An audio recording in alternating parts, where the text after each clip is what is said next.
At the beginning of the 20th century, China looked much the same as it had for hundreds of years.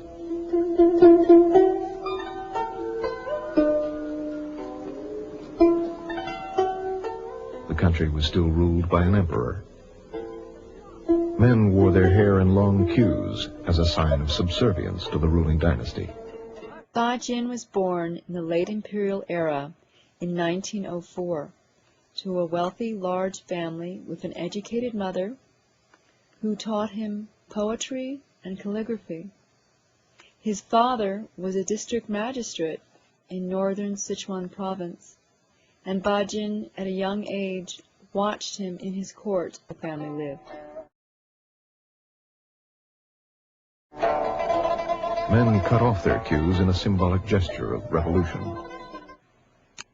Bajin described this period as being one of great excitement. He was very happy to have his queue cut off and become a quote-unquote baldy. He said he felt extremely happy. But servants who were caught in the streets with their queues had them cut off at force by the police. All of this was very alarming to his family, who took to hiding in the great-grandmother's home in the rural part of Sichuan province. In May 1919, for the first time, Chinese took to the streets to protest this dividing up of their country. They saw that the problems of imperialism and warlords had pushed China to the verge of collapse. The demonstrations sparked a vocal nationalism and an intense search for political solutions. Bajin decided to become a new youth. He and his third older brother rejected the traditions of the family, and rather than get married in an arranged marriage by their grandfather or father, they joined the student movement. They moved to Nanjing, where Bajin studied for a few years, before eventually moving to Shanghai.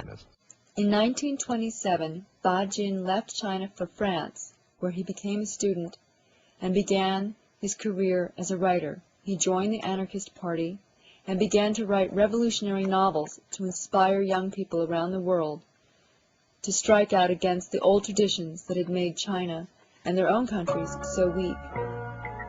Little did he know that the manuscripts he sent back from France to Shanghai made him an international literary sensation among Chinese students around the world and at home in China.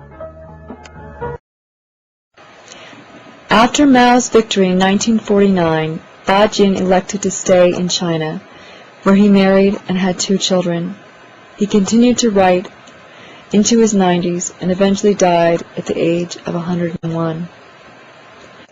Bajin was nominated for the Nobel Prize in Literature in 1975.